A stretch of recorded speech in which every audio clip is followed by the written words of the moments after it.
Streaming live via the internet. Welcome to ISP Radio, your weekly source for ISP-related news, events, and interviews with industry experts. If you deliver internet via fiber optic, wireless, coax, or any other way, you're in the right place. Chat live with us weekly via ispradio.com every Wednesday at 11 a.m. Central Time. And now a brief word from our sponsors. Link Technologies, providing ISP consulting, support, and hardware for wireless ISPs. TowerCoverage.com, providing online RF coverage maps. Welcome to another edition of ISP Radio. I'm your host, Steve Graybiel, broadcasting from my offices in Moriarty, New Mexico. And I got Dennis broadcasting and producing the show in St. Louis. So, not much going on out here. Just did a couple upgrades after I got back from Los Angeles yesterday, and my guys were out in the field as well. And the winds out here are just crazy. I think that's the only natural disaster we have out here, these crazy winds. We have hurricane force winds sometimes, and it just makes life miserable. But fortunately today, it's not going to be nearly as bad. And fortunately, through these past few weeks, we have a ton of wind, but none of our stuff has blown off the towers and stuff. What's it like out there with you, Dennis? Well, I'll tell you what, the weather has gotten nice. We've had a couple interesting little storms roll through, but nothing overall complicated or destructive. We've had the networks that are around here that we manage are usually well maintained, and we don't really have to worry about storm damage, that type of stuff. The biggest thing that we would have problems with is rolling power outages or power outages in areas due to downed trees. And we've definitely had some wind recently, but nothing overall major. We are definitely preparing some of our B11s to be tossed up on some of our backhauls, upgrade some 5 gigahertz, even some nice Mimosa 5 gigs and B5Cs to some new 11 gigahertz license links. We're expecting to get full modulation on those. We're actually going to replace an AirFiber 24, which I know immediately we get people going, well, how can you justify replacing an AirFiber 24 whenever the link is, I think it's 3.5 miles, a little under 3.5 miles.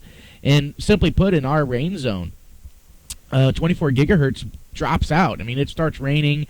It's not like it drops out if it's just a light mist or if it's just a light rain. But if it starts coming down decently, it will definitely drop that link. Now, we have a 5 gig backup that does kick over right away.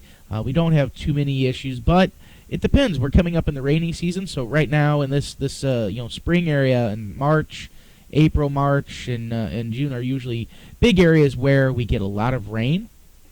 And because of that, we definitely have issues such as, hey, we need to make sure that we get these, we need to make sure we don't have those dropouts as much as possible. So we're going to put a little 3.25 mile link up 11 gigahertz. Again, that thing should modulate fully and have a full gig downstream. And then we have another 13-mile link off of that going to one of our main towers, and that's going to be another 11 gigahertz license link. Beautiful. Again, we should still get full modulation. A little bit bigger antennas, just slightly bigger. In that case, going from like a 1 foot on the layer link to I think it's a 4 foot on one side and a 3 foot on the other. So definitely some network upgrades and things like that. So question for you on that. You went through the soup to nuts with Mimosa on that. Was it pretty easy? Was the coordination relatively easy, and was the cost reasonable for these links? The way we look at it, and again, shameless plug for Link Technologies here, and I apologize for this, but I mean, we sell those 11 gigahertz links with 2 foot dishes for basically $7K out the door, including your frequency coordination. Full link. That's the full link, 2 foot dishes. Now, you may need 3 footers. That does cost significantly more, not necessarily in the dish cost, but in the cost of the shipping of the dishes. Because now all of a sudden you can't ship it UPS; you have to ship it. Usually it comes on a pallet type thing. Freight forwarding, yeah. Right, it's a freight shipment. So, and especially once you get to 4 foot or 6 foot, any large dish, your cost is really in the shipping, not really the dish itself. Mm-hmm. But that's our cost out the door. Frequency coordination. Like, frequency coordination is really not that difficult. if you use a frequency coordination company. So what we do is we go through, I can't think of the name of that company, but we go through a very well-known WISP company that does frequency coordination. We manage it all for you. You get one bill, one invoice from us. It's all taken care of and nice and easily done. You don't have to worry about it. And typically, 30 to 45 days later, you'll get assigned a frequency and a channel. And I want to note this, is that we get this a lot of times where people go, well, I want to do 11 gigahertz, but where I need 11 gigahertz is off this building where the bandwidth is, and there's a whole bunch of links already. That doesn't necessarily mean anything. You have to go through the frequency coordination. You have to go through the notices. You have to go through that process. But once you're assigned one, you should be good. And the big thing is, I have seen upwards of 30-something 11 gigahertz links off one building, off one rooftop. Okay? So it's not like there's not frequency, number one. And number two, it's not like you're using a big sector that's 120 degrees. Most of these things, they may come back and say you have to have a 3-foot dish, even though you're not going far, because they want to keep that beam width extremely narrow. In 2-foot and 3-foot dishes, the bandwidth, the beam width on those is really, really small.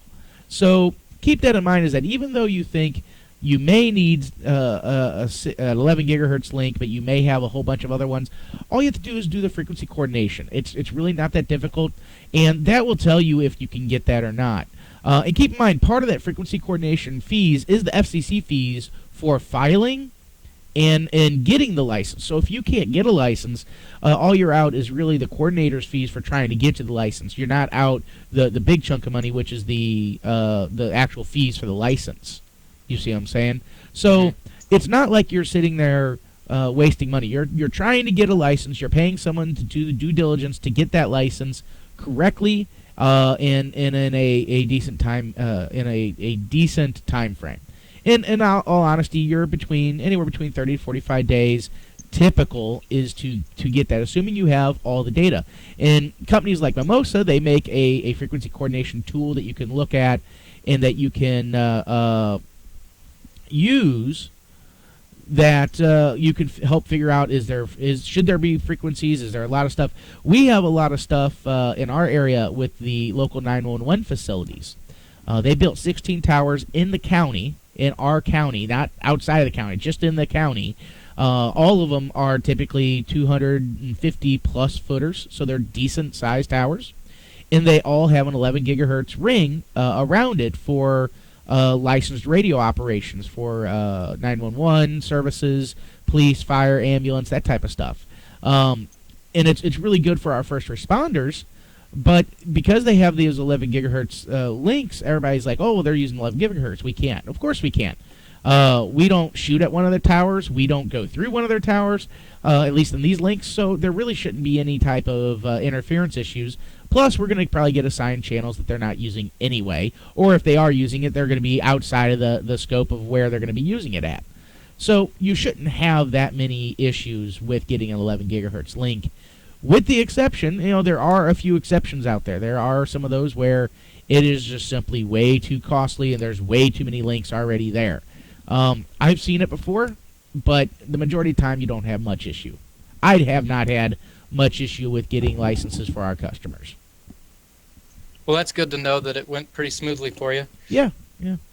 So you got back from WISP America, and we talked briefly about it. You want to talk a little bit about spend 5 minutes on a show recap of what you saw and who you talked to? Sure. Well, WISP America was in Louisville a few weeks back. Finally getting caught up with everything. Lots of great vendors there. Our guest today, WISPMON, they were there. We had a whole bunch of other products. We had everything from TV white space radios to RF analyzers to antenna alignment guys to distributors, software vendors, hardware peddlers. Lots and lots of really great stuff. Probably the biggest thing, so I'll just kind of take away some of the product announcements that was coming out. And I'm just going to recap them, and they're not going to be all-inclusive. You'll have to get with the vendors to find out all the information. But first off, we see the version 1.3.1 version of the Mimosa firmware, and that's really important because remember back with the FCC proposed OOBE, out-of-band emissions standards, new standards, and those standards would drastically limit power as well as the ERIP and edge band issues with interference. And the FCC a month or two ago, right before the WISPapalooza, or actually during almost, they finally voted to say that no, we're going to relax the OOBE standards and go back to the original. So all of a sudden, in the Mimosa's case, they had turned down power, they had changed some channel selection, things like that, to comply with the new OOBE standards. And in their new firmware, guess what? All that's gone. So now they don't have to conform to the new standards, they conform to the old standards, so the new firmware gives you a little bit more power, gives you some more edge band, things like that. So that's always really good to see. They also pretty much announced that we're starting to get shipments. First off, we definitely have shipments of the B11s. They're trickling in. They're not. They were hoping to have pallets come in at once, but that is not occurring. They're having not necessarily onesie twosies, but 10s, 20s at a time come in, or at least into the U.S. So because of that, we have to we're getting all the back orders fulfilled. And in our case, we're pretty much done with those. So we should probably have in stock B11s that you could call and probably have shipped out in a day or two. But those are coming. I know some of the A5s and some of the C5s, which is the Mimosa sectors. Mimosa and KP teamed up.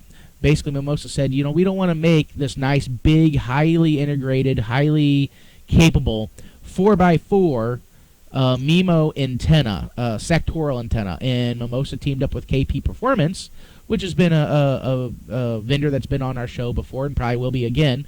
And now KP Performance has these wonderful antennas that are specifically designed to go with the Mimosa products.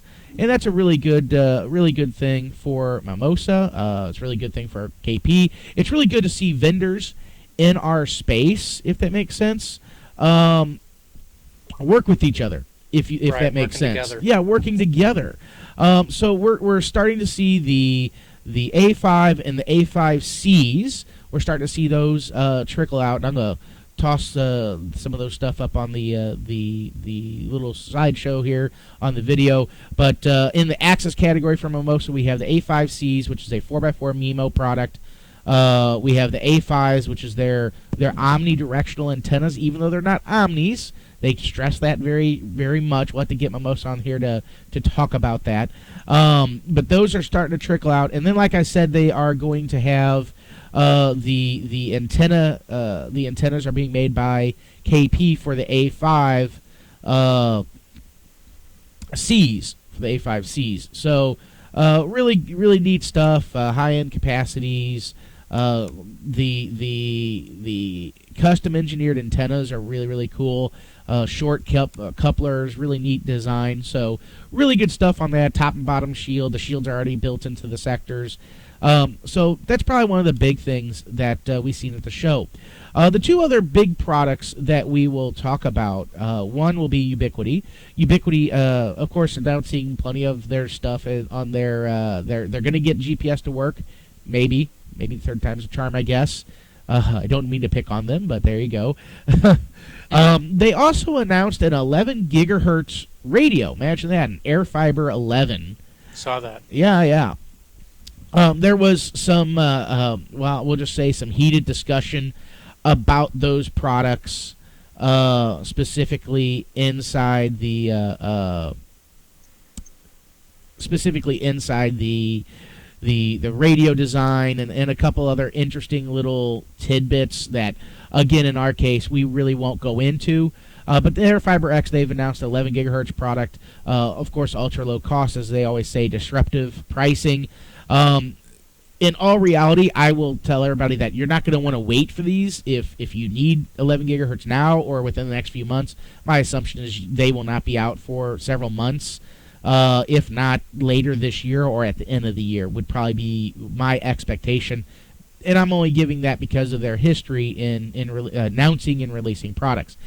Maybe they can surprise me and it'll be out really quick in the summer, but we'll have to see how that all works out in those cases. So the last one I would like to talk about is Cambium. And I'm going to try to pull up their website and see if they have it on their site or not. I don't remember if they do or not. But they have announced a new product, and I've actually seen this product a little while ago, specifically to a higher end version of what you would call like their point to multi-point 450 product. I don't remember the name of it. They have a very specific name of it, but basically it's going to be, if I remember correctly, and again, don't quote me here, but a 8x8 product that is designed for massive multi-user MIMO operation. So in other words, they're expecting to get several hundred megabits up to plus gigabit speeds into the actual APs in the same 20 megahertz channel that you're used to. Wow. And they're going to be leveraging where they can be transmitting 20 megahertz with beamforming of some type, transmitting to multiple users simultaneously on the same 20 megahertz, and getting that downstream speed way up by using the multi-user MIMO, which is all good stuff. And in theory, it all should work. We've seen other manufacturers talk about those types of systems. And LTE and other products use those types of systems already. So they're out there. We'll have to see if we can get Cambium to come online to get their product announcement, maybe get their PowerPoint going, that type of stuff. It'd be really good to see. So one of the big things I've always liked about Cambium, and I think many people will agree here, is that they do the spectral efficiency of their systems typically are really hands down top notch, and we've seen that multiple times. And their new radios, these new products that they're going to be coming out with, I believe by the end of the year, is really supposed to really show that, hey, we're even going to do even more inside that same channel space, if that makes sense. Yeah. So those are probably the big three products as far as the hardware side of goes. We definitely seen some other interesting products. The antenna alignment guys, they had some fancy stuff. I'm not going to say it wowed me, but they had some neat stuff. There was some TV white space guys there. We had, just trying to think of anything that was really, that stood out in my mind that I needed to check out. But off the top of my head, there's a lot of the same stuff. A lot of the fiber guys, a lot more fiber guys there. Bringing in, we had trenchers, we had burial vaults, all that kind of stuff, all that hardware that you need for fiber installation. We're starting to definitely see a lot more of that. So all in all, over 700 attendees at WISP America in Louisville. So a really, really good show. I want to point out that we do have the dates for WISPapalooza. I'm going to pull that up right now because I want to give everybody when that is. It was, of course, going to be in October back at the Rio, starting with Fiber Weekend on the 8th and 9th, and then the show will be the week of the 10th, October 10th. So mark that in your calendar. The tickets are not open yet, but just keep in mind that that is the date, or the week anyway, that you'll want to mark out, not plan anything else, so that you can hit WISPapalooza back at the Rio this year in October. So all in all, really good show. Awesome food. They had some really good food. We did something else that was really nifty, which was we had normally we have a big opening reception, and those receptions at the hotels are a little pricey. We'll just leave it at that. So what we ended up happening is, since 4th Street, which is a area with a whole bunch of bars, a whole bunch of restaurants, things like that, within a block of the hotel, we basically just rented out a few of the bars, and it really turned out really well. We had a lot of people at these events where people can come in, they can get a free drink, they can get whatever they want. It's still an open bar, or still has a bar that you can buy whatever you want. It's a full bar. They have food, etc., that you can purchase as well, and it really kept the WISPA cost down for that meet and greet, and allowed us to actually have a second one the next night. And it was both of them were very, very well attended. So really good stuff. Really good stuff. Trying something new. There you go. There you go. Well, Dennis mentioned that one of the vendors there was our guest today. We've got Cameron Crum. He's the Chief Technical Officer over there at WISPMON, and WISPMON was at the show. Cameron, you there? I'm here. Did you have a good feeling coming away from WISP America? Yeah, it was a pretty good show. We didn't get a booth this year because they ran out of booth space. Apparently they had to cancel 9 or 10 booths, and when the day we registered, they didn't have any available. So we just did some vendor presentations and things. But yeah, we still had made some good contacts and had a great show. It was nice kind of wandering around and not having to, kind of be on point all the time and stand in the booth and talk to people. It was a different experience for sure. Kind of nice that you get to roam. From the WISP, or the WISP's point of view, I guess, right? That's correct. So, Cameron, tell us about WISPMON. Where did it start? Well, first off, tell us about you, a brief history about where you come from, and then delve into WISPMON and what it is and what you guys do. Sure. So just a brief history about me. I actually came from the cellular world, started in the early 90s, working for Sprint Cellular, and then doing, independent consulting for many years, doing cellular network design as an RF engineer. And about 2003, I was writing some software at the time, some RF propagation software that we were selling in the industry, and just decided to kind of go out on my own and start a WISP. And so my partner, Robert Olive, and I began a WISP here in Texas, just south of the DFW area. And we grew that and ran it until about 2010, built it up to just under a couple thousand subscribers, and then were approached by Jab in 2010 and ended up selling to Jab. But in the process of running this WISP here in Texas, we quickly came to realize, about a year and a half into it, that it was very difficult to manage everything, with the products that were available at the time. There just really wasn't much out there in the way of, these kinds of platforms that we have now. So, we found that we were using, 5 or 6 different pieces of software to do things like, our billing and tracking our network and monitoring the network and tracking our customers and trying to handle support and all these different things that go along with running a WISP. So one day we sat down and said, well, let's just write something that will kind of help us get our hands around this. And so we started writing WISPMON, and that was about 2005. And initially it started out as just a monitoring and kind of management application to help us schedule work orders and take care of our customers.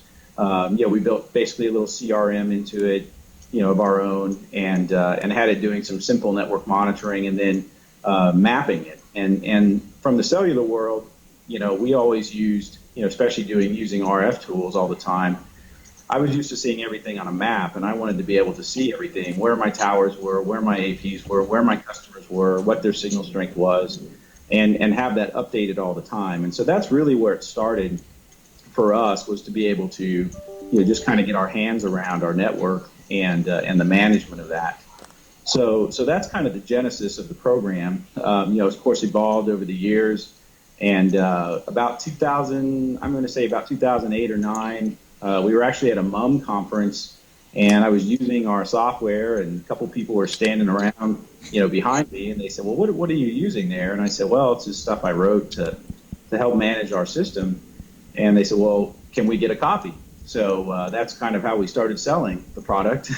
And so in 2010, when we sold our WISP, we just decided to kind of go, full bore into making an effort of selling the product. and that's kind of when we really officially commercially launched and started major development on it outside of what we were doing just for ourselves. So you guys are still based out of Texas? I am, yes. So the nice thing about software development is you don't have to be anywhere specific. So yeah, I'm actually in Texas. My partner's in Arizona, and we actually have people kind of scattered about, people to help us with marketing or in other places, and so it's kind of nice being agile like that. We can kind of do this wherever we want. Right. So tell us from the genesis of monitoring your network with your stuff being on a map. Tell us the full features of WISPMON today. Sure. I'll let me just see if I can get to my slide here. So basically, what it is, what it's become is this comprehensive, billing management, CRM. I guess the new hot word is OSS. A lot of people are throwing that word around, and we certainly fall into that category. And of course, we do the monitoring as well. And we can handle basically any technology. Of course, we started out, mostly targeting the WISP industry, but of course you can get, we handle fiber now, cable, we can do DSL, dial-up. So we have ways to handle all those different technologies and to be able to track information for those different technologies. So of course, it's fully responsive. In that last slide, of course, you saw that it was on, you can run it on a PC, you can run it on any device. So, of course, the main features, of course, we do billing, and that's recurring, usage-based billing. We can do hotspot billing. We do your sales qualification tracking. It has its own, CRM built into it, so you can manage your customers. Of course, we do the mapping, and the mapping includes things like all your geo-referencing for track referencing and block referencing, so we can run your 477 tools. We do work orders and scheduling. We integrate with trouble ticketing, monitoring, provisioning. We added full inventory management, IP management, both V4 and V6, and of course we have reporting. You can do our canned reports, or we can do custom reporting. Of course, we've been doing the 477 stuff since it was around, so. That's kind of old hat for us now. So just to show you a little bit about where the products come. Originally, I don't know if anybody's listening that might have had the product before, seen it before, and it was all written in Flash because in the mid 2000s, Flex and Flash were pretty good technology for quick development and doing things, basically laying things out very quickly and developing a product. And that worked fairly well for us for a number of years, but of course, Flash is kind of on its way out. A lot of platforms aren't supporting it anymore. So about a year and a half ago, we decided to do a total rewrite of our front end.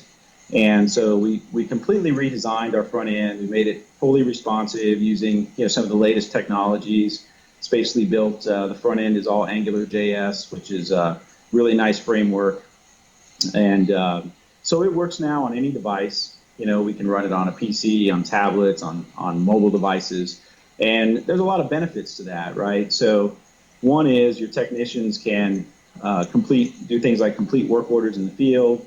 Of course, with our provisioning system, once the work order is complete, we'll actually go out and do some provisioning on your network. So that can all be done right from their mobile device, and they won't have to call back into the to the office and have somebody actually go and do some provisioning or things like that. This is all basically run from any device anywhere.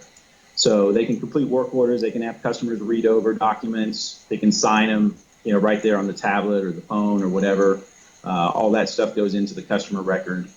And of course, with this, we wanted to kind of branch out internationally. We actually do already have some international customers, and we've had some interest internationally for quite some time, and we just haven't been able to support it very well. But now, of course, we can, because we can do any language or currency.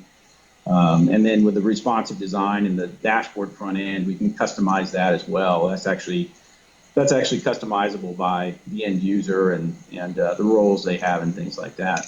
Mm-hmm. So just to go over a few things briefly here within the program.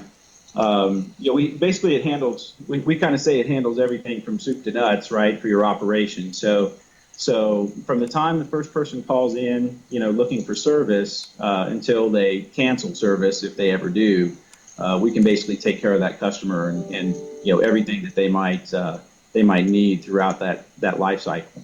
So for instance, first call, of course, you would fill out a form and gather some information, and you want to make sure they can get service. So, we have a built-in line-of-sight profiling tool, which will go out and find, any APs within range, and that's based off their azimuth and beam width of the antennas, and basically just a range that you define within the system to say, well, this is where I want to, this is the extent of where I want this AP to cover, and then it basically just goes out and runs simple line-of-sight profiles. It's nothing super advanced. I mean, we're not doing propagation or anything like that. I mean, there's some other good tools out there for that.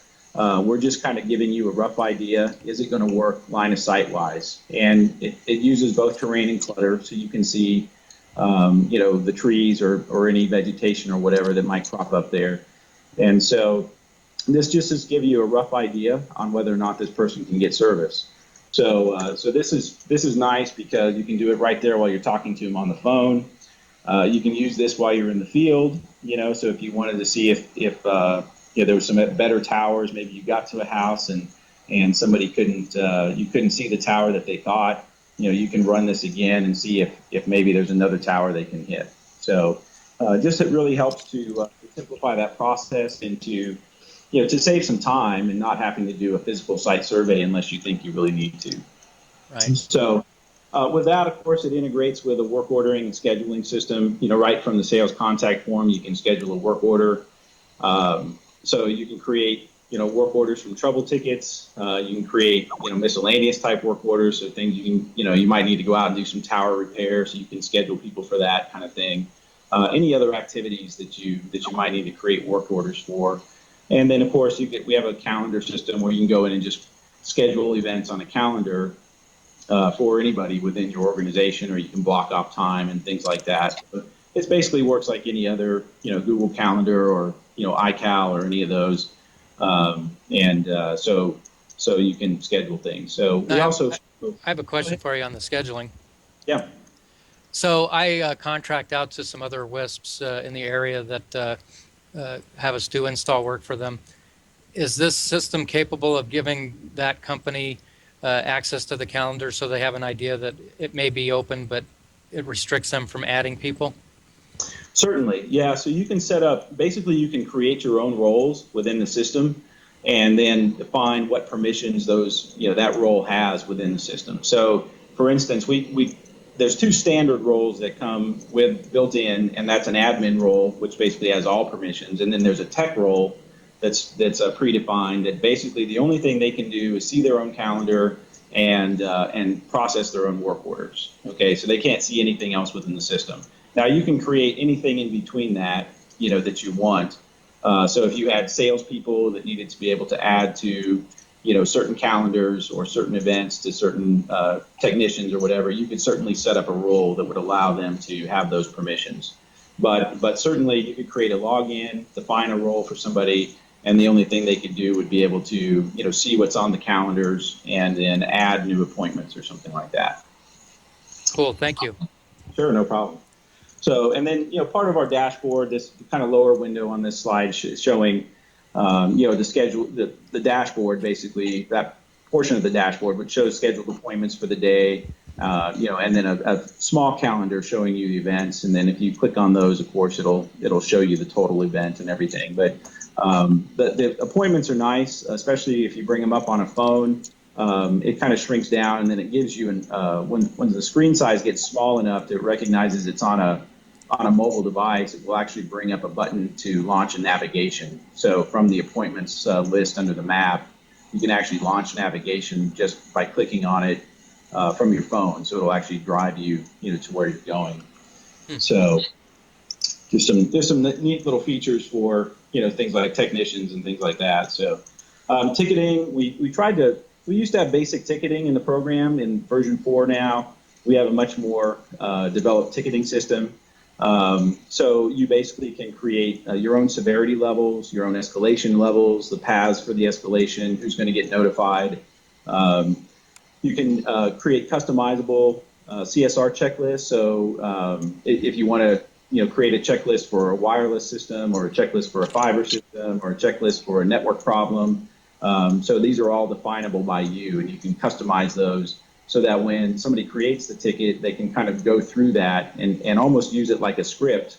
And this is great for third-party support systems, right? So companies that are doing, call centers, you can create these checklists, and so they just basically go through your checklist and check these things off, pass, fail, see the notes, or not applicable, right? And so they can make notes about, what they checked off and that kind of thing.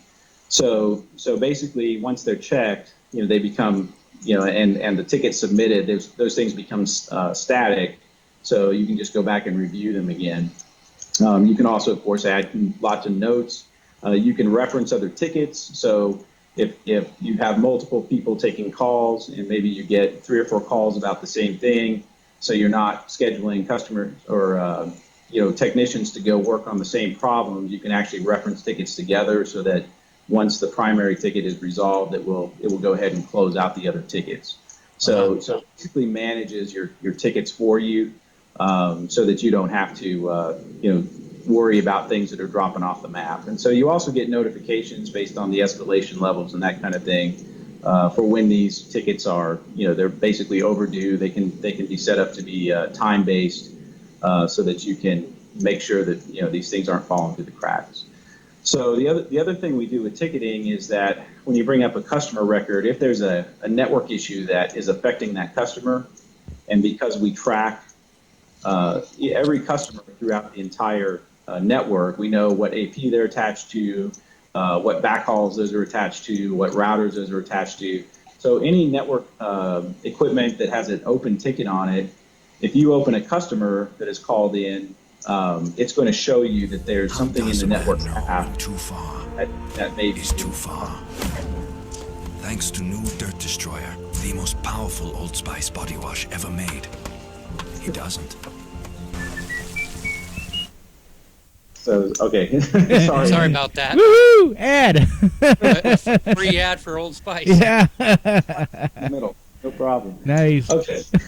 What are you saying, Dennis? We stink? Yeah, it wasn't me. It was not me. So basically, you also get customer notifications, of course, on this. So anytime you create a ticket, it's going to notify your customer that a ticket's been opened, and anytime when it gets completed, of course, they're going to get notification of that too. And so mapping, of course, this is something we've been doing for a long time, and really, kind of what we started with, just putting your network stuff on a map, and you can actually, we have some nice tools on the map to be able to do some other profiling. So you can do, point-to-point profiling, site-to-site, site-to-point. You can enter coordinates, that kind of stuff. And it allows you to basically, run some line-of-sight profiles across. Maybe you need to put up another tower, and you just want to check to see, if you're going to have line-of-sight from one tower to another, for your backhaul links or something like that. And again, this is not for planning purposes or RF planning purposes. This is not going to give you link budget or signal strengths or anything like that. It's basically just saying, hey, yeah, I've got line of sight, I have an obstruction, or I've got Fresnel's L clearance, or I don't. So it's just a nice, quick and dirty. And then, once you figure out if you have line of sight, you can maybe go to use another propagation program or something like that to actually do the analysis and see if that link is going to work. But again, it's just for reference purposes, and helping you, do some initial planning. We do monitoring now, so we've always done some basic level monitoring. It used to just be, simple pings and up-down notifications, and then we actually monitored every signal strength of every customer, but at the AP level. So we figure that most of the time your links are going to be fairly balanced, and so if you've got pretty good signal at the AP, it's probably decent at the customer end as well. So we basically just have always monitored whether the system is up, or a component on your system is up or down, and if the signal strength is within certain thresholds, and that would effectively change the color of a dot on a map or something like that. So those are the things we've always done. What we've added in version 4.0 is full SNMP capability. So basically, any OID you want to put in the system, you can. That's a fairly manual process. I mean, we don't go out and walk the devices yet. We may do that in the future, where you can just say, go walk this device, show me the available, OIDs and that kind of thing, and let you choose. But right now, it's a fairly manual process. You enter them, and then you can reuse them. Once you have them in our system, you can reuse those OIDs on any similar device. And this is just showing you some of the active OIDs. This is just a sample monitor I set up for my office router or whatever. So I'm just monitoring the Ethernet interface and the CPU load, and just showing you some graphs. And so the setting up of the graphs, we tried to make that fairly simple. It's not nearly as cumbersome as something like PRTG or Cacti. You basically just choose things that you want to put in the graph, choose the colors, what kind of line or what kind of series it's going to be, and that kind of stuff. So it's a fairly simple process to set up some monitoring. And then in another part of the system, you can actually go in and set up profiles where you can combine different graphs from different devices and that kind of thing. So you could say, okay, I want to see all my backhaul interfaces and their their throughput. So you could create a profile that you put in, I don't know, 10 or 20 graphs that from your different backhaul interfaces, and so you can see all those in one profile. So we feel like it's it's a nice way to be able to get some monitoring where you don't have to go to yet another application if you want to see these things. You can basically just pull it up and see it right here. So Right. So and then of course the billing and CRM stuff we've always had, but we've added a few features here. We added basically a notes manager, because we allow you to put in notes and pictures also for just about everything in your system. So you can put in pictures of towers, routers, APs, customers, all kinds of things. And then under the customer, we've had several levels of notes that you could put in. You could note specific plans. You could put in notes under the customer in general. There's the notes that were in the sales contact form, the notes from the work order. So there's lots of notes that were created for a given customer. We created a way to basically manage that a lot easier and see those things. We've also created what we call alerted notes. So you can set up notes that are always going to be shown unless you turn them off, when that customer record is brought up. And this is good for example, if you have a customer who's, a slow payer or something like that, or maybe somebody promised to pay and they didn't, and you want to note that, you want to say, okay, don't unsuspend this customer until they pay, right? I mean, they may call in with a sob story, and the next person that gets the call may not know the history and didn't want to go look through the notes, or maybe they were buried deep in the notes or something. Well, you can set an alert to say, hey, look at me, and that will show up right on the front screen when you load that customer. Additionally, you'll see any, like I said before, from the network monitoring side or the trouble ticketing side, anything that has a ticket created on it that's in the chain along the network that might affect that customer is going to show up immediately too, and so you will see that. So you don't have to necessarily dig and try to find out what's wrong with this guy. If the backhaul that's serving that tower might be having an issue, you'll know right away. So you can just say, okay, hey, we know there's an issue. There's already been a ticket created on it.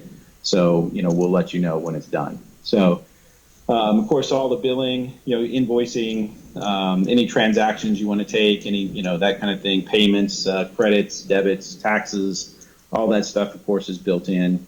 And then, of course, the service plan, all the technical data that goes along with that service plan.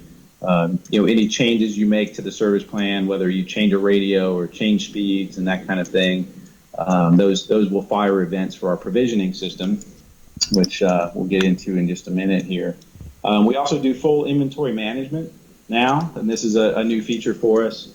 So we manage everything from your vendors, product codes. We can do stock notification alerts. We have, of course, audit trails of where the equipment is, where it's been. Expense tracking, so how much you're paying for it, when you bought it, who you bought it from, This interfaces with like USB barcode scanners so that you can, basically if you get a truckload of stuff in, you can just grab a scanner and attach it to your laptop and put in your product code and then start scanning, or put in type in the product that you're putting into inventory and start scanning barcodes. So it's pretty easy to get information in if you want to.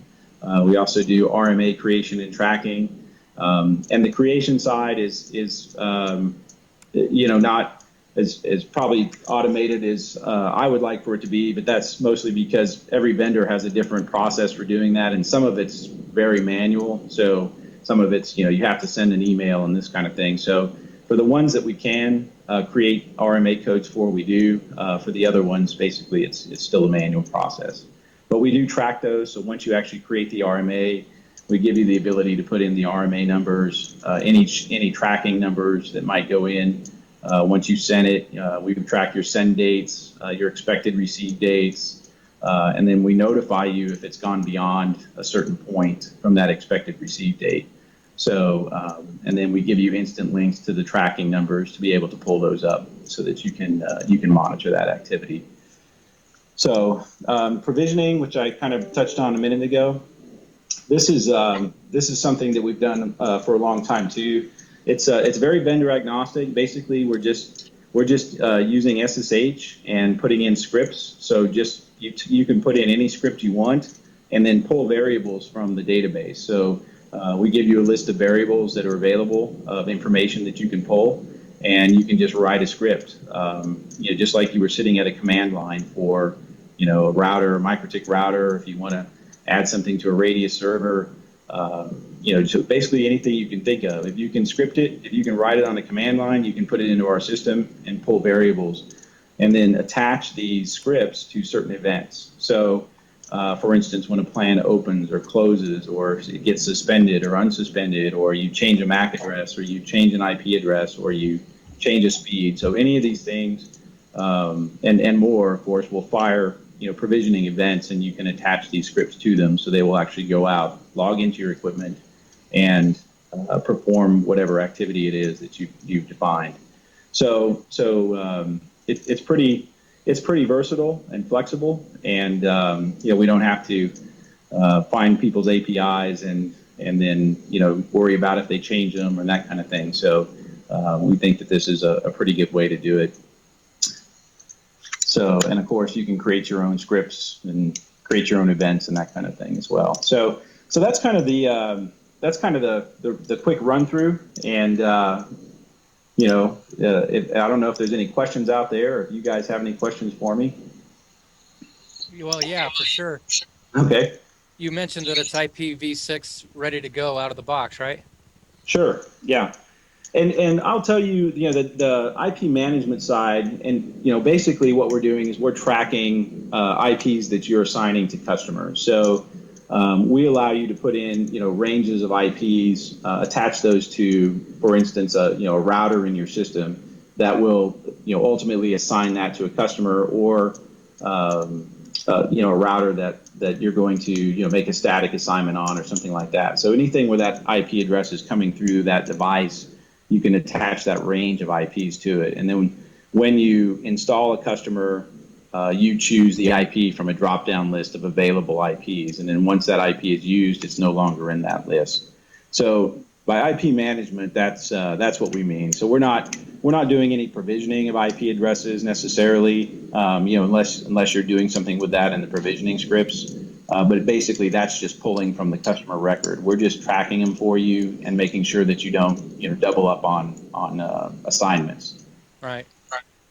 One of the questions I was thinking of, time frame. So someone's coming out of QuickBooks and they've decided to go with WISPMON. What is in your experience, what's the time frame from the install of WISPMON to conversion to they're no longer calling you for help? Yeah, so it really depends. A lot of it is dependent on the customer themselves and how aggressive they want to be. Obviously, the larger a customer is, the longer it takes, just because the volume of data that we have to collect for the system, is quite daunting sometimes. And I'll tell you, a lot of people just they just don't have any idea that a lot of this stuff needs to be tracked, or they haven't tracked it.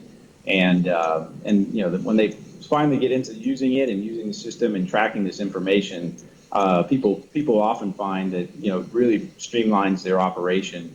So on average, I would say we typically tell people, okay, if you're on top of it and you've got your information together and everything, the standard time for integration is anywhere from 2 weeks to a month. And if they are not on top of it, or they're super busy and they really just don't have time to collect all this stuff, sometimes we do staggered integrations where we'll do a few things at a time, and those can stretch out to 2-3 months, sometimes even longer, just depending on the willingness of and the cooperation we get from the end user. Right. So some people are really gung ho, and boy, they turn the spreadsheets. We send out spreadsheets, and they turn them around to us within a couple days, and those are the ones that are great to deal with. The other ones sometimes, you guys know how it is running a WISP. Especially if you're under 1,000 customers or so, you probably have a pretty small staff, and you're doing a lot of stuff yourself. So it's totally understandable that people get super busy. But certainly there's a lot of information that we track and a lot of information we need that has to go into the system. Mm-hmm. Dennis, do you have any questions? No, I've seen many of the systems before. It's a great system. There's quite a few people that use it that I know of. Is it all radius based, I take it? Not necessarily, no. We don't have to use radius. We certainly sometimes encourage people, depending on how their network is set up. That can really vary. If they're already using radius, certainly we can interface with it. If they're not, and people just want to, basically script up, their routers directly, we can do that as well. So if they just want to manage authentication, or maybe they have a MikroTik router that's it's working as a big PPPoE concentrator, but doesn't necessarily talk to radius, we can certainly go in and directly modify or add or remove or whatever those PPPoE accounts on the MikroTik routers as well. So or any router really. If it's Ubiquiti routers or Cisco routers, again, it's just basically writing scripts just like you were sitting at the command line. So pretty much anything they want to do, but radius certainly is an option, and we do a lot of that work for people as well. We host radius for some people. We definitely do radius configuration and that kind of thing. So, well, then I got a few other questions. Cameron, sure. What's an obligation of someone interested in signing up with this? Is this a per subscriber? It is. Cost basis, and are there contracts with WISPMON for lengths of time? Tell us about the financial component.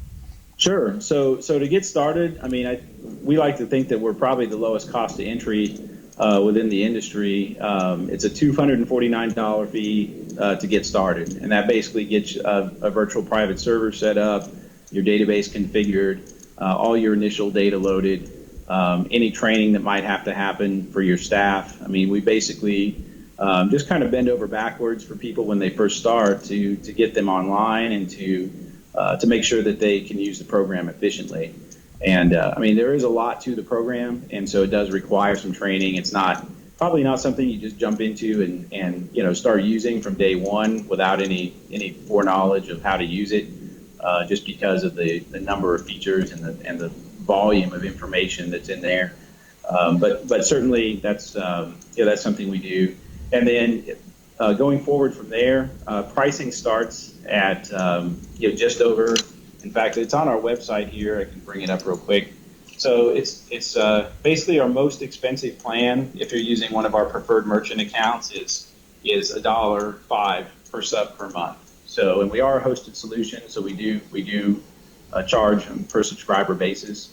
But that subscriber is actually only a customer that has an active account. So you can put as many, for instance, sales contacts into the system as you want, you'd never get billed. If you never added the customer with a plan, you'd pay your $249 and then pay our monthly minimum, which is $149, and you can just do that forever.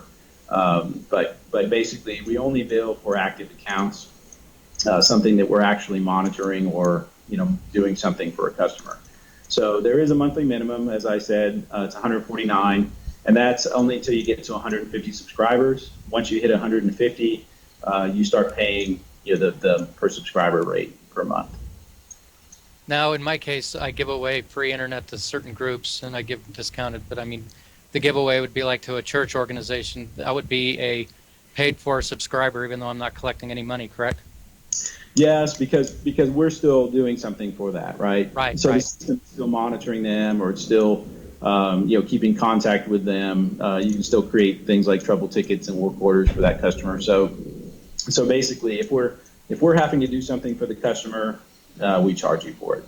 Right. And my another question is, this is a cloud-based setup. You guys host it all, or is it a box we buy and then you place the WISPMON software in our box? So it's kind of an either-or situation. We do host most of it. We have a couple of data centers we work with that host for us, and we've actually just branched out to another one, and we have some facilities, in Europe and stuff as well that we can access.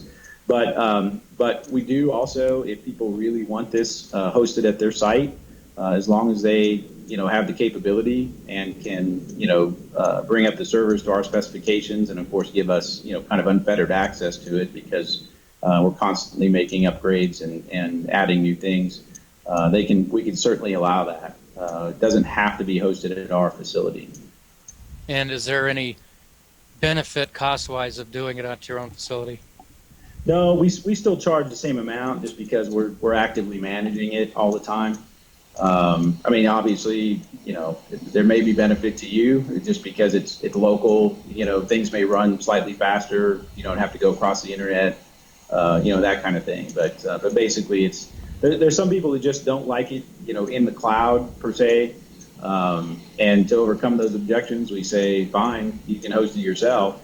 But basically, we're still going to have control over it. Right. Yeah. Now, here's an example. I have people that pay me annually, and I give them, if they pay me annually, I give them a month of service off. How does this system deal with these kind of folks? Sure. So there's a number of ways. One is we have what we call a promotion engine, so you can actually create your own promotions and set those up, and they can be time-based. So you can only offer that promotion for 3 months, and then it goes away. And then the promotion itself can be time-based. So, for instance, if you wanted to give the first month's service for free, and then everything else from there on is going to be charged at the full rate, you could set that up so that promotion basically expires after a month. So that's all built into the system. There's another way too. We actually have what we call a line item discount. So under a given plan, you can actually go in and just say, if this plan's $49.95. This guy's my brother, and I'm going to give him $20 off every month because I like him. And so you can just put a line item discount of $20 in there, and so it will just take $20 off his bill every month. So, so there's a couple ways you can do that. Now, obviously the line item thing is, if you want to give that, that's fine. But the promotions is probably like a little more professional way to do that. But certainly there's a couple of different ways. So Cameron, you're well aware that there's other companies doing the same thing. What would you say is your secret sauce? What's WISPMON's secret sauce that sets you apart from your competitors? Well, there are, we do have some great competitors out there, and I would say that, my personal thing is, if everybody needs to pick one of these systems, right? Whether it's us or somebody else, I think the priority is to get everybody using, one of these management platforms. I think people would be really surprised if they've never tried one, how good they are. And Yes. and most of them are really good, right? We all have our slight differences, but they're all great platforms. You probably won't go wrong, picking one of them. Of course, we prefer that you pick ours, but certainly, I think that's kind of the priority. Now, that being said, I think one of the things that we're constantly doing is innovating, right? I think we were probably the first system like this to incorporate, all the mapping and basically having your network status on a map. one of the first to bring it into a fully responsive platform. So, I think that's one of the things that we really strive to do is to keep innovating, to keep adding things that people want. We try to be fast and flexible with that kind of thing. If a feature is something that's quick to add, we may be able to add it in a day. If it's something that everybody else can use, we'll prioritize that thing. I think the other thing that sets us apart is our service. We're available basically 24/7. We're not afraid to give out our cell phone numbers to our customers. We've had phone calls at 2 a.m. Somebody will say, hey, there's some major issue that I had here and I need help resolving it. And, we'll get out of bed and help them. So I think that kind of sets us apart. We don't charge for support. We basically are there for our customers all the time. So you're at a trade show. What's the most interesting or most widely asked question of you when you're at a trade show from people that come and visit your booth? Wow. I Sorry really for putting you on the spot, and I know it'll take a second to think, but yeah. I think everybody has a different need when they're looking for something like this. I think the biggest question that we've had in the last couple of years is, can it do anniversary billing? And I'm not sure why that's such a big question, but we get that all the time. That can you bill any day of the month for any customer? And of course the answer is yes. I don't know why you couldn't, but that's really kind of the biggest question we get.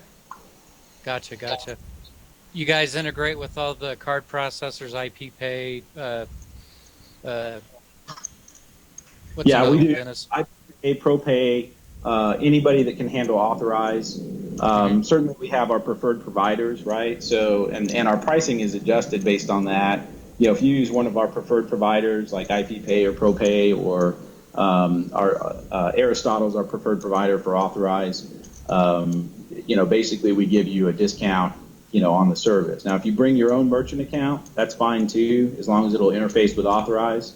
But we do charge more because we don't get that little kickback from the credit card processing fees. Right. So we essentially pass that discount on to, our customers. So, that's a nice benefit for them. One of the probably final questions I have is, a lot of my customers, they don't want to receive a bill via email. Yes. And well, this is probably a two-part question. Do you have some integration for mailing for those people that don't want to receive their bill via email?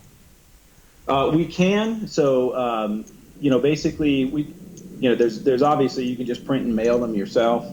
That's not a problem. But as far as sending off to a printer to be stuffed and mailed and that kind of thing, certainly we can integrate with that.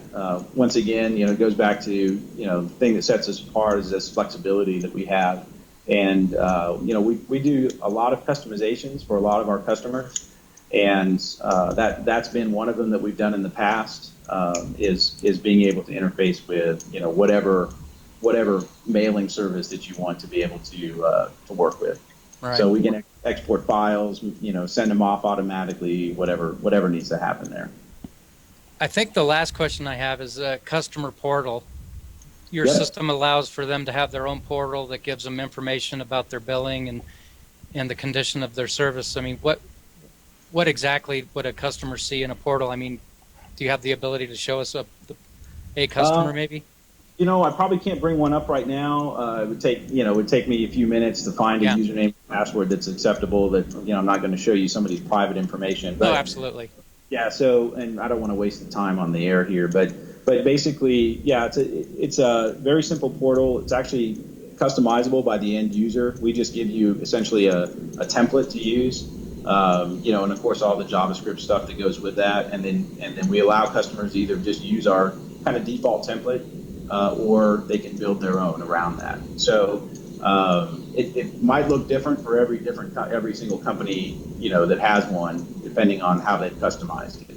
So, but we certainly do have a customer portal where the customer can log in. They can see all their change and view their address and billing information, do one-time payments, or authorize the payment on the card they have on file if they have one on file.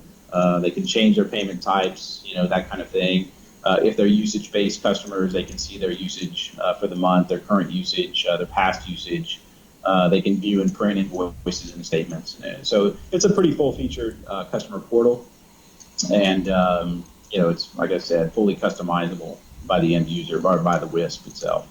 And most importantly, when I'm looking into a system like this, it's automated to where if these people don't pay their bill, are they redirected to a page that says you need to pay your bill and here's how you can do it without having to bother me? Yes, of course. Yes, and we work with you to set that up. That's part of the provisioning system. So, as I said before when we were talking about that, under the provisioning system, under each plan, there's basically 4 events, that will occur that you can attach scripts to, and that's when the plan opens, when the plan suspends, when it unsuspends, and when the plan closes. And so those are kind of the default events that occur, and so you can attach whatever scripting you want to that. Now, for the most part, I would say 90% of our customers, using MikroTik routers, and what we do with them is we help them set up essentially a web proxy script on those routers, and then when the customer suspends, even if they're using Radius, of course we will set the attributes in Radius, but depending on how they're doing their authorization, whether it's like DHCP or if they have static assignments, of course, they're probably not going to be hitting Radius. But we actually go into that customer, the router that customer is attached to, add the IP to an IP address list, which then is filtered through that web proxy and redirects them to a payment page. So yeah, so yes, short answer is yes. Well, Cameron, do you have anything else? I think WISPMON's a great product here, wonderful product, and I was just wondering if you had anything else you wanted to tell us about WISPMON. Do you have any promotions? And number 2, tell us your contact information. How do we get a hold of WISPMON if we're interested in moving forward with your product? Sure. So certainly you could email sales@wispmon.com. I can also put this up here. You can email me, which is just Crum, so that's C and then another C, RUM @wispmon.com. Either sales, support, any of those will get to us. Our phone number is 817-764-0956. And so we're available, basically 24/7. If you leave a message, we typically, on our main line, we typically call you back within, a couple minutes if we don't answer it right away, or if it's after hours or something like that. And then, once you become a customer, of course, we'll give out, cell phone numbers and that kind of thing, so people can reach us, 24/7. So I think that's a part of your secret sauce, like you said, talking about service. That's invaluable. Well, I want to thank Cameron for a wonderful show, learning about WISPMON, stuff I hadn't learned before. Dennis, you got any other questions? No, I think we're really good. I think we got a lot of really good information, and I will tell everybody this. I try not to play favorites because we get customers all the time that say, which billing platform is great or should I use? There's plenty of them out there. Go talk to these guys. Let them show you what their system does. I will guarantee you that it doesn't matter which one you get, it's going to be better than QuickBooks. That's right. Okay. Agreement with that. Yeah. I'm going to share a story before we get going. I know we're a little over time, but the quick story here. We had a client that had this had QuickBooks billing.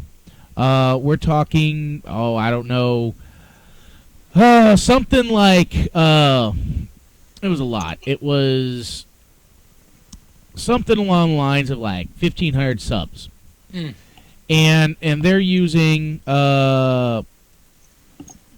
basically, I'm gonna say roughly. They had that, and they would basically have roughly, they had 3 people, accounting people, that their job was on a daily basis to go through the system and make sure everybody was billed.